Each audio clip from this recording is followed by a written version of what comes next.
Learn to trade के video number 14 में दोस्तों आपका स्वागत है। मैं हूं विवेक बजाज और मैं लगा हूं ट्रेडिंग सिखाने में अनुपूर्णा जी को। हेलो अनुपूर्णा। Hello sir. कैसे हैं? एकदम बढ़िया सर, आप कैसे हैं? Very good very good. So दोस्तों, पिछले वीडियो में मैंने एक कॉन्सेप्ट इंट्रोड्यूस किया था, तिगड़ी कॉन्सेप्ट। वॉल्यूम, डिलीवरी और ओपन इंटरेस्ट। अगर ये तीनों को प्राइस मूवमेंट के साथ में आप मर्ज कर देते हैं तो आपको समझ में आने लग जाता है कि उस स्टॉक के अंदर में बड़े लोग क्या कर रहे हैं। और मैंने आपको बताया था कि स्टॉक मार्केट में अल्टीमेटली बड़े लोग क्या कर रहे हैं वो जानना बहुत ज़रूरी है। हम और आप बहुत छोटे हैं, हम प्राइस मूव नहीं करवा सकते हैं, वी आर प्राइस टेकर्स। तो जो प्राइस मूव करवा सकते हैं, जो इन्फ्लुएंसर्स हैं, उनका पोजीशन अगर हमको पता लग जाए तो फिर सही हो जाएगा, राइट? तो पिछला वीडियो में हमने वॉल्यूम और डिलीवरी दोस्तों कवर की थी और मैंने कहा था कि ओपन इंटरेस्ट एक कॉन्सेप्ट ऐसा है जिसको थोड़ा सा डिटेल में समझाना ज़रूरी है। तो इसीलिए एक और वीडियो आज ओपन इंटरेस्ट के ऊपर में समर्पित है। और ओपन इंटरेस्ट की जब बात होगी तो हम डेरिवेटिव्स की बात करेंगे, सही है?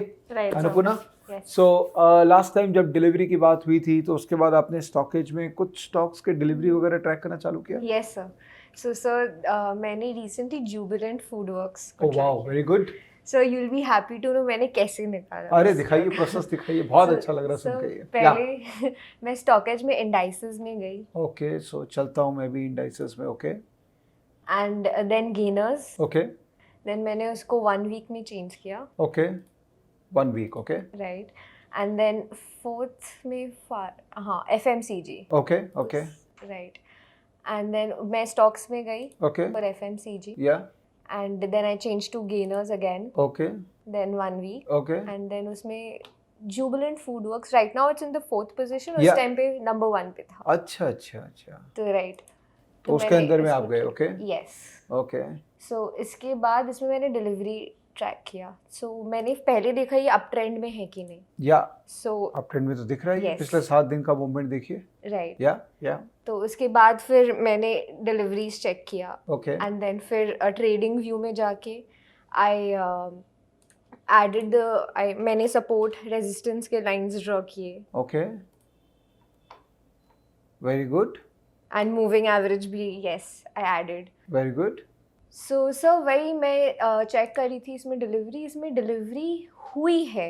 Yeah, but yeah. वही थोड़ा परसेंटेज टर्म्स में मुझे थोड़ा कंफ्यूजन हो रहा था। ओके, सो अब पिछले 6-7 दिन का ट्रेंड देखो डिलीवरी का, तो ये जो डार्क कलर है ये डिलीवरी है, राइट। और ये लाइट ब्लू कलर है ये वॉल्यूम है। हम्म। तो अब देखो पिछले 6-7 दिन से डार्क कलर बढ़े हैं उसके मुकाबले। पुराने अगर डेटा देखो और पिछले 6-7 दिन का डेटा देखो तो डार्क कलर्स बड़े बड़े हैं। इसका मतलब एब्सोल्यूट टर्म्स में डिलीवरी ज़्यादा हो रही है। ओके। ठीक है। आपका कंफ्यूजन जो हो सकता है वो ये है कि सर ये जो परसेंटेज है कितना प्रतिशत वॉल्यूम डिलीवरी में कन्वर्ट हुआ है, ये आपको शायद कम लग रहा होगा। 30%, 20%, 20%, 16%, 25%, 35%, 30%। कुछ स्टॉक्स में आपने देखा होगा कि ये परसेंटेज शायद बहुत हाई है, 40%, 50%। तो आपके मन में आ रहा होगा कि सर ये तो परसेंटेज बहुत कम है। राइट। देखिए, मैंने आपको एक बात बोली थी कि हर स्टॉक के अंदर में एक ऑपरेटर है और हर स्टॉक का एक चाल चलन है जो कि उस ऑपरेटर का थॉट प्रोसेस को रिफ्लेक्ट करता है। तो कभी भी किसी भी स्टॉक का इस परसेंटेज को दूसरे स्टॉक के परसेंटेज के साथ कंपेयर मत कीजिएगा। कैसे कर सकते हैं? वो राम है और वो शाम है, आप कंपेयर कैसे कर सकते हैं, राइट? इसीलिए ये ग्राफिकली हमने प्रेजेंट किया है जिससे आपको पता लगेगा कि टिपिकली इस स्टॉक के अंदर में कितना चलता है और कोई एक दिन है क्या जब ये स्टॉक ने ज़्यादा डिलीवरी दिखाया है। ओके। तो इसमें टिपिकली अब देखो 20% तो नॉर्मल है, इसमें चलता ही है। जिस दिन 20 से ज़्यादा चला है, जैसे कल चला है या 16 मार्च को चला था, उस दिन हमारे लिए इम्पॉर्टेंट डे हो जाता है और उस दिन का वीवैप हम मार्क कर देंगे चार्ट के अंदर में। अज्यूमशन यही है कि ऑपरेटर जिस भाव पे मोरलेस लिया हुआ है उस भाव को ऑपरेटर डेफिनेटली डिफेंड करेगा। ओके। ठीक है। तो अभी कॉन्सेप्ट क्लियर हुआ, बट आपका प्रोसेस मुझे बहुत अच्छा लगा Annapurna. Very good, I am very Impress कि आप जो इंडाइसेस के थ्रू जाके स्ट्रॉन्ग सेक्टर देख रहे हैं और उसमें स्ट्रॉन्ग स्टॉक को आइडेंटिफाई कर रहे हैं। ये प्रोसेस बहुत ही उम्दा प्रोसेस है। Very impressive. Thank you sir. Good good, I am happy, I am investing time on you. तो इसी का एग्जांपल लेते हैं Annapurna, Jubilant food work. Let's continue with this. Okay, Okay. Jubilant food work करती क्या है? Sir Domino's Domino's pizza. Sir मुझे पता नहीं था, मैंने आज सुबह ही चेक किया। अच्छा अच्छा, ओ सो देखिए, ये आप आदत डाल लीजिए, आपकी कुछ भी प्रोडक्ट आप खा रहे हो या कंज्यूम कर रहे हो, whatever you are doing, mind हमेशा प्रिपेयर करिए कि ये बनाता कौन है। You should ask this question. हो सकता है उसमें से कोई कंपनी लिस्टेड कंपनी हो जाए, हो सकता है वो आपके लिस्टेड काम में काम आ जाए। तो हमेशा आस्क क्वेश्चंस, कौन कौन कौन, ठीक है। अब हमने जो बात की थी डिलीवरी की, वो कैश मार्केट का बात किया था। इसका मतलब कैश मार्केट में शेयर का डिलीवरी कोई ऑपरेटर उठाता है, तो वो डिलीवरी उठाने के लिए उसको पूरे पैसे देने पड़ते हैं। तो अगर मैं suppose 100 share Jubilant food work का लूँगा, तो 2883 के भाव के हिसाब से 100 शेयर मतलब 2,88,000 रुपये, 2,88,000 rupees I have to pay cash to take the share. तो आज मैंने अगर ये लिया है, तो मुझे क्या आज कैश भेजना होगा ब्रोकर को? हाँ। पूरा नहीं। एक्सचेंज बोलता है कि तुम अगर ट्रेड करने से पहले 20% कैश दे के रखोगे ना, तो भी चलेगा। मुझे तो पूरा देना पड़ेगा। हाँ, रुक जाओ, आ रहा हूं मैं, उस पर आ रहा हूं। 2,88,000 का तुमने परचेज किया है, तो ट्रेड करने से पहले तुम्हारे पास 20% कैश होना चाहिए। मतलब 2,88,000 का 20% हो गया तकरीबन 60,000 रुपये। अगर आपके पास 60,000 रुपया होगा, तभी ब्रोकर आपको ये ट्रेड करने देगा। ठीक है, आपने आज ले लिया, इसका मतलब एंड ऑफ द डे आप डिलीवरी ले रहे हैं। तो एंड ऑफ द डे आपको वो पैसा भेज देना है उनको। ठीक है। ये शेयर कब आएगा आपके पास में? T+2 के हिसाब से आएगा, मतलब ये परसों आएगा आपके पास में। तो ब्रोकर भी परसों ही एक्सचेंज को पैसा देगा। और पहले पे इन होता है, फिर पे आउट होता है। मतलब पहले ब्रोकर एक्सचेंज को पैसा देगा सुबह 9 बजे के करीब, और फिर एक्सचेंज ब्रोकर को शेयर दे देगा, जो ब्रोकर आपका डीपी में उसको ट्रांसफर कर देगा। तो ये T+2 के हिसाब से होता है। ठीक है, तो पैसा आप आज दे देंगे तो अच्छा है, कल दे दीजिए तो भी चलेगा, क्योंकि ब्रोकर को तो पे इन परसों सुबह करना है। और अगर मैं इंट्राडे कार्ड दी थी तो मुझे पूरा नहीं देना पड़ा। अगर इंट्राडे कार्ड दी तो कोई दिक्कत नहीं है, लेकिन आपके पास में 20% कैश होना चाहिए ट्रेड करने के लिए। ये अभी रिसेंटली डेवलपमेंट हुआ है कि कई लोग बिना पैसा किए भी ट्रेड करवा देते थे। सेबी ने बोला कि बॉस ये सब नहीं चलेगा, कम से कम 20% तो पैसा लो। अगर आप डिफॉल्ट कर गए तो रिस्क तो अल्टीमेटली ब्रोकर का है। तो डिलीवरी बेस में पैसा का एंगेजमेंट पूरा है। तो अगर ऑपरेटर इसमें बड़ा पोजीशन बनाएगा तो उसको इतना पैसा लेके आना पड़ेगा, सोचो। तो एक जो कॉन्सेप्ट है मार्केट में वो है डेरिवेटिव्स। जिस कॉन्सेप्ट में क्या होता है, लिवरेजिंग अलाउ हुआ है। लिवरेजिंग मतलब एक्स मार्जिन देना है, उसके अगेंस्ट आपको 5x पोजीशन मिल जाएगा या 10x पोजीशन मिल जाएगा। राइट। जैसे अगर मैं रिलायंस का फ्यूचर्स कॉन्ट्रैक्ट, आज हम लोग फ्यूचर्स की बात करते हैं, ऑप्शंस का बात नहीं करेंगे, वो अपने बाद में एक वीडियो रिकॉर्ड करेंगे ऑप्शंस में, तब उसमें ऑप्शंस कॉन्सेप्ट बात करेंगे, और ये पूरा कैपिटल कितनी चाहिए ऑप्शंस पे ट्रेड करने के लिए, ये कॉन्सेप्ट बात करेंगे।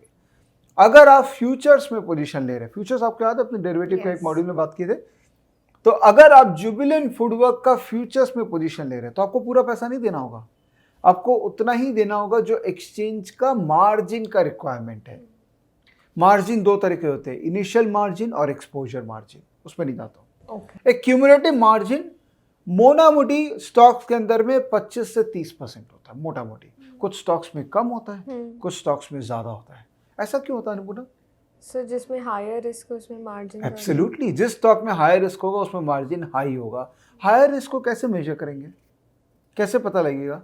सर जो ज़्यादा जिसमें वोलेटिलिटी। एग्जैक्टली, तो जो ज़्यादा वोलेटाइल होगी, क्या बात है, आप तो बहुत अच्छा सीख रहे हैं। जो ज़्यादा वोलेटाइल होगा स्क्रिप्ट, उसमें ज़्यादा रिस्क है, तो उसमें मार्जिन के रिक्वायरमेंट भी ज़्यादा है। और ये कौन डिसाइड करता है मार्जिन? एक्सचेंज डिसाइड करेगा, क्योंकि एक्सचेंज के पास में वो फॉर्मूला है जो वोलेटिलिटी बेस्ड मार्जिन को कैलकुलेट करता है, उसको स्पैन मार्जिन बोलते हैं, डिटेल में नहीं जाएंगे। ठीक है, तो ऑपरेटर के पॉइंट ऑफ व्यू से सोचिए कि उसको पास तो इतना ही पैसा है, अगर वो कैश मार्केट में इतना पैसा डाल देगा तो उसको इतना ही शेयर मिलेगा, बट अगर इतना पैसा वो डेरिवेटिव्स में डाल देगा, मतलब फ्यूचर्स में डाल देगा, तो उसको इतना पोजीशन लेने को मौका मिल जाएगा। तो वो किधर लेना पोजीशन प्रेफर करेगा? डेरिवेटिव में। अब आपको पोजीशन किसका ट्रैक करना है, ऑपरेटर का कि मेरा? ऑपरेटर। ऑपरेटर का ना, मैं तो Right. छोटा सा आदमी हूँ। ऑपरेटर का पोजीशन, इसका मतलब कहाँ होने की संभावना ज़्यादा है? डेरिवेटिव। डेरिवेटिव का पोजीशन कैसे समझ में आए, उस कॉन्सेप्ट को बोलते हैं ओपन इंटरेस्ट। ओके। ठीक है, एक एग्जांपल लेते हैं ओपन इंटरेस्ट समझाने के लिए। सपोज ये एक शेयर है, ठीक है, इसका एक साइज है, एक शेयर नहीं है ये सपोज 100 शेयर रिलायंस का एक ब्लॉक है, कि डेरिवेटिव्स में लॉट साइज होते हैं, वो एक ब्लॉक में ही आपको ट्रेड करना पड़ता है। तो 100 शेयर रिलायंस का ये एक ब्लॉक है, तो मैंने कमिटमेंट दे दिया आपको कि मैं आपको 100 शेयर रिलायंस एक महीने बाद बेचूंगा एक सर्टेन प्राइस में, ये ले लीजिए कमिटमेंट। ये कमिटमेंट आपके पास है, तो ये मार्केट है, उस मार्केट के अंदर में ये एक कमिटमेंट आ गया, इसको बोलते हैं एक कॉन्ट्रैक्ट, जो मार्केट में आउटस्टैंडिंग है। ओके। किसके बीच में? मेरे और आपके बीच में। राइट। क्या मैं आपको जानता हूं, आप मुझे जानते हैं? नहीं। नहीं, क्लियरिंग कॉर्पोरेशन है बीच में जो ये कार्य कर रहा है, हम एक दूसरे को नहीं जानते हैं, पर हमारे बीच में जो एक कॉन्ट्रैक्ट हुआ वही कॉन्ट्रैक्ट मार्केट में आउटस्टैंडिंग हो गया। राइट। ठीक है, ओके। अब सपोज आपको लगा कि यार ये रिलायंस मैं नहीं रखूंगी, मैं किसी और को दे देती हूँ। सपोज आपने किसी और को दे दिया, उनको दे दीजिए। राइट। वो ले लिए, आप हट गए पिक्चर से। हाँ, सामने वाले के पास में वो कॉन्ट्रैक्ट चला गया है और मेरे पास तो है ही, तो कॉन्ट्रैक्ट कितना रह गया? एक। ट्रेड कितना हो गया? 2। राइट। तो number of outstanding positions in the market, basically तुम्हारे बीच में जो कॉन्ट्रैक्ट्स हुए या मल्टीपल लोगों के बीच में कॉन्ट्रैक्ट्स होते हैं, ऑब्वियसली हर कॉन्ट्रैक्ट में 2 पार्टी होते हैं, बट यही कॉन्ट्रैक्ट इधर से उधर, उधर से इधर होता जाएगा, जिसमें वॉल्यूम बहुत हो जाएंगे, बट कॉन्ट्रैक्ट तो अल्टीमेटली एक ही है। राइट। ठीक है, तो ये हो गया ओपन इंटरेस्ट। ओके। तो ओपन इंटरेस्ट हमको कैसे पता लगेगा? अगर आप एनएससी की साइट पे जाते हैं, किसी भी स्टॉक में चलते हैं, जुबिलेंट फूड में चलते हैं, so let's search for Jubilant food work, तो एनएससी की इस साइट के अंदर में देखिए cash market, equity cash market का डेटा आ रहा है और डेरिवेटिव्स का डेटा है। डेरिवेटिव्स वाले में चलते हैं, यहां पर आपको दिख रहा है all contracts, option chain, historical data, glossary, ये हमारे काम का नहीं है। ऑल कॉन्ट्रैक्ट्स, हमको स्टॉक फ्यूचर से मतलब है क्योंकि हम अभी स्टॉक फ्यूचर की बात कर रहे हैं। इसको हम अगर क्लिक कर लेते हैं तो हमको क्या दिख रहा है? स्टॉक फ्यूचर, जो कि 29 अप्रैल 2021 को एक्सपायर होगा, क्योंकि last Thursday of April, right. March में अपने रिकॉर्ड कर रहे हैं, ऑलरेडी कॉन्ट्रैक्ट एक्सपायर हो गए। आज हो गए, आज थर्सडे, राइट, आज एक्सपायरी है, एक्सपायरी। राइट है। तो आज का कॉन्ट्रैक्ट तो लिटरली कैश मार्केट हो गया, तो उस पर बहुत ज़्यादा चर्चा नहीं करेंगे।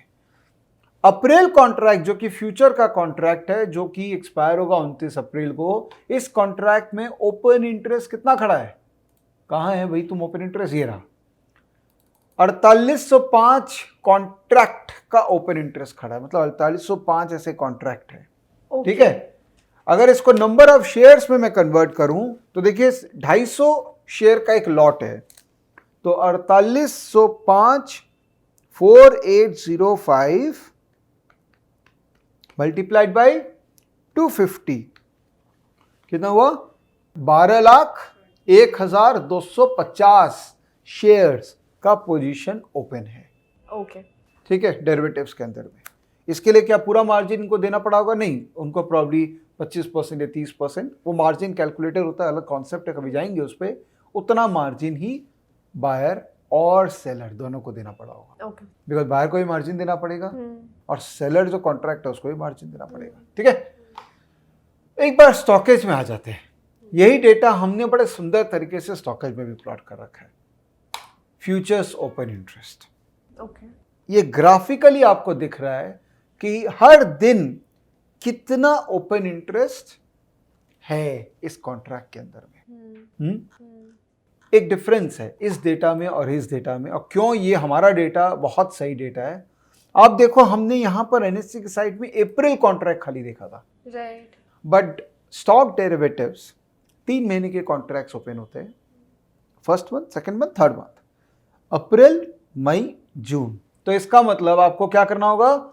अप्रैल के साथ में आपको मई का भी ओपन इंटरेस्ट देखना पड़ेगा, जून का भी ओपन इंटरेस्ट देखना पड़ेगा, और फिर तीनों को कंबाइन करना होगा। बिकॉज हो सकता है ऑपरेटर ने पोजीशन सेकंड मंथ में बनाया हो, तो तीनों कंबाइन करने का फैसिलिटी एनएससी के साइड पे उतना अच्छा नहीं है। वो मेहनत हमने फ्री में करके दे दिया लोगों को। क्यूमुलेटिव ओपन इंटरेस्ट, अब आप देखो यहाँ दिख रहा है, मार्च जो कि आज एक्सपायर होगा, अप्रैल और मई, ये तीनों का क्यूमुलेटिव ओपन इंटरेस्ट को हमने ग्राफिकली प्रेजेंट कर दिया है। ठीक है, तो ये 3 महीने का डेटा है। अगर आप 3 महीने का ओपन इंटरेस्ट स्टडी भी करेंगे ना तो it is more than sufficient कि ऑपरेटर का एक मोटा मोटी आइडिया 3 महीने का पोजीशन में आ जाता है। तो 12 जनवरी को अगर मैं फ्यूचर्स का ओपन इंटरेस्ट देखूं टोटल, तो डेटा है 14,65,500, 14,65,500 is the number of shares which were outstanding on 12th of January when the price was 2,878. Okay, ठीक है, अब मैं ऊपर जाऊं, अभी कितना आउटस्टैंडिंग है? 12,24,500। तो पहले था 14 लाख, अब हो गया केवल 12 लाख। इसका मतलब लोगों ने पोजीशन कम कर लिया है, राइट? और जो प्राइस पहले था 2878, वही प्राइस अभी भी है 2868। ओके, इसका मतलब ऑपरेटर ने कुछ किया होगा, पोजीशन बिल्डअप किया होगा, या तो प्राइस ऊपर चला गया, फिर उसने ऑपरेटर ने पोजीशन स्क्वायर अप कर ली और अभी तक नया पोजीशन उसने बिल्ड नहीं किया है। कैसे पता लगेगा? पूरा 3 महीने का ट्रेंड देखो। 2880 ओआई बिल्डअप हुआ, 2733 में फिर ओआई कम हुआ, 2500 मतलब थोड़ा वीकिस पोजीशन, फिर देखो यहाँ कैसे ओआई बिल्डअप हुआ, धड़ धड़ धड़। ग्रीन का मतलब है नया ओआई आया है, रेड का मतलब ओआई कम हुआ है। तो ये देखो green, OI buildup, OI buildup, OI buildup. तो 2700 में ओआई बिल्डअप, 2650 में ओआई बिल्डअप और 2800 में ओआई बिल्डअप, मतलब ऑपरेटर यहाँ पे घुसा है। उसी टाइम पे डिलीवरी क्या हुआ है, उसी टाइम पे प्राइस मूवमेंट कैसा हुआ है, ये तीनों चीज को अगर हम क्लब करके देखेंगे ना, तब उस स्टॉक के अंदर में एक्चुअल में क्या चाहता है ऑपरेटर, वो अपने को समझ में आ जाएगा। ओके, सो ये डार्क येलो क्या है? ये डार्क येलो है एक्सपायरी वाले दिन। ओके, क्योंकि एक्सपायरी वाले दिन जो पोजीशंस पुराना है वो सारा पोजीशंस को स्क्वायर अप करना होता है, तो इसीलिए हमने उसको अलग से दिखा रखा है। उस दिन का ओआई मूवमेंट को हमको उतना ज्यादा वेटेज नहीं देना चाहिए। एक बात समझने लायक है कि ऑपरेटर जरूरी नहीं है सिर्फ लेने के लिए ही पोजीशन बनाता है, ऑपरेटर बेचने के लिए भी पोजीशन बना सकता है। इसका मतलब शॉर्ट पोजीशन, मतलब वो बाई कर रहा है फ्यूचर्स मार्केट में, प्राइस भी बढ़ रहा है तो वो लॉन्ग पोजीशन है, मतलब वो तेजी खेलना चाहता है। और अगर प्राइस नीचे जा रहा है और वो शॉर्ट कर रहा है, तो कोई ना कोई तो बाई कर ही रहा होगा, बट ऑपरेटर शॉर्ट कर रहा है, मतलब वो एग्रेसिवली बेच रहा है, ओआई बिल्डअप हो रही है, लेकिन वो चाहता है कि प्राइस नीचे जाए। ओके, तो एक जो कॉन्सेप्ट है जो हमारा पेंडिंग है डिस्कशन होना, कि अगर मुझे स्टॉक को शॉर्ट करना है तो मैं कैसे करूं, क्योंकि कैश मार्केट में तो हमेशा लेके काम करना होगा, बट अगर मुझे बेचना है तो मैं क्या करूं। तो फ्यूचर्स मार्केट आइडियल मार्केट है किसी को अगर किसी भी स्टॉक में बेच रहा है, ठीक है, वो मैं बाद में कभी वीडियो रिकॉर्ड करूंगा उसको लेके। एक बार है ना क्या करते हैं,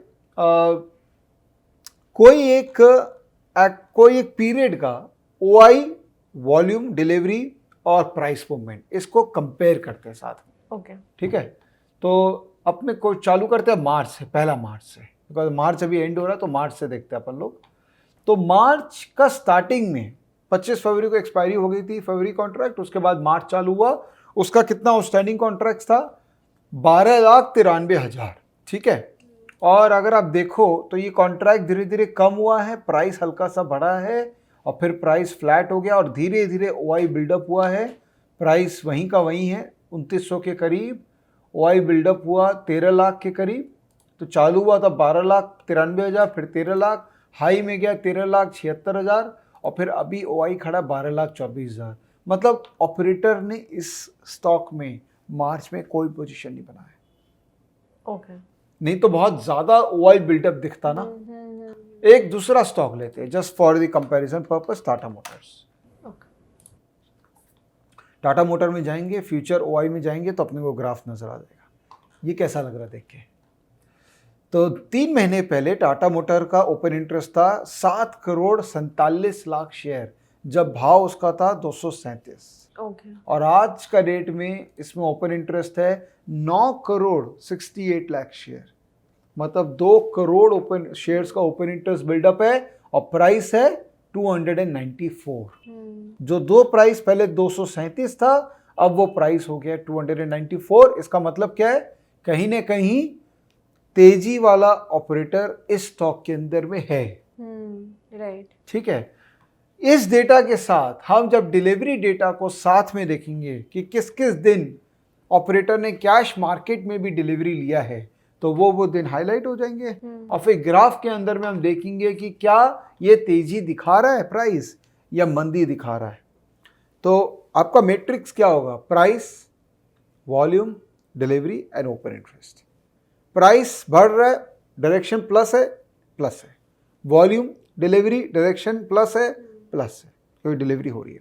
ओपन इंटरेस्ट बढ़ रहा है प्राइस के साथ में टिक।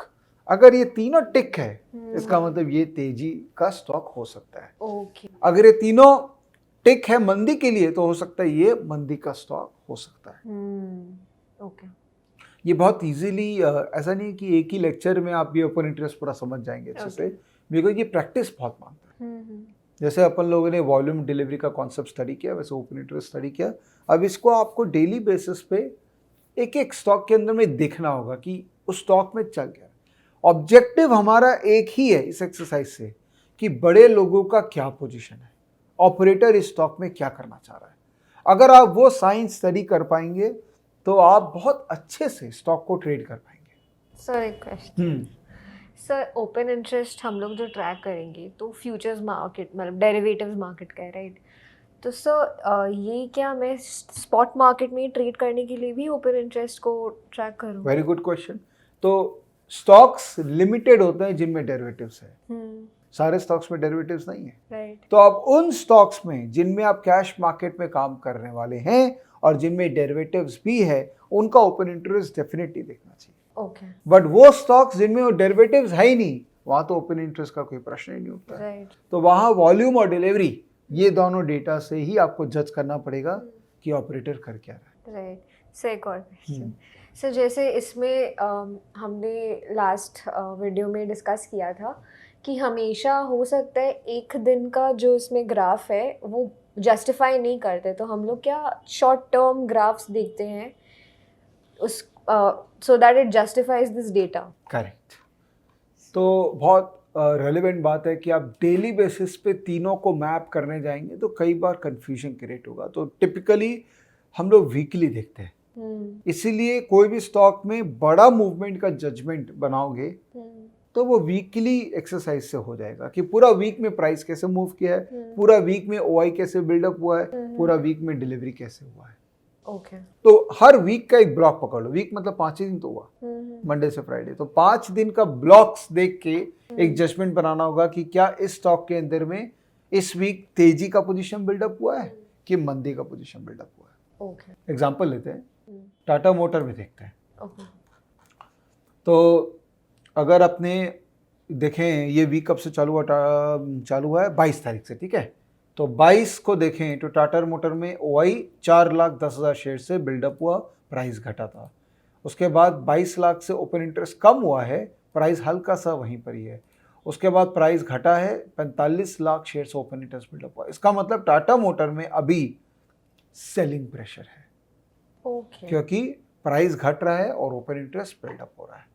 डिलीवरी देखें, पिछले 3 दिन में मॉडरेट डिलीवरी है, ऐसा नहीं कि बहुत हाई फाई डिलीवरी है, बट आप देखो वीवैप जो है 303 का वीवैप, 308 का वीवैप और 300 का वीवैप। इसका मतलब एक बेसिक आपको जजमेंट आ रहा है क्या कि टाटा मोटर में जब तक ये 300 से लेके 303 का रेंज के नीचे है तब तक इसमें तेजी नहीं आ सकती है, बिकॉज हो सकता है शॉर्ट टर्म में कुछ लोगों ने इस स्टॉक को बेचा है।